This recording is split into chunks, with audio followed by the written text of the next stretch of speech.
Guys, good morning guys. At ngayon guys, umuwi kami ng Bicol guys. Dito sa part na to guys, kumakain kami yung buko dyan guys. Kaso yung buko guys, matigas na. Pero yamin naman yung sabaw niya. Ayan guys, kasama ko dyan yung kapatid ko guys. Galing din nga siya ng Manila. Dito siya sa Alabang guys. Ayan guys, so at sarap nga akong kumain ng buko dyan guys. Ayan o.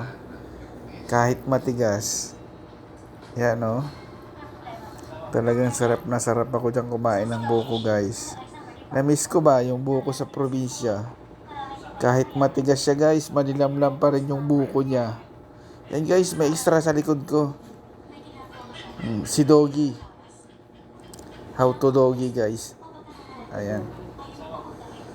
Talagang hindi ko yan guys binibitawan guys kasi talagang na-miss ko yung buko sa probinsya. Ayan guys, may lumapit uling extra.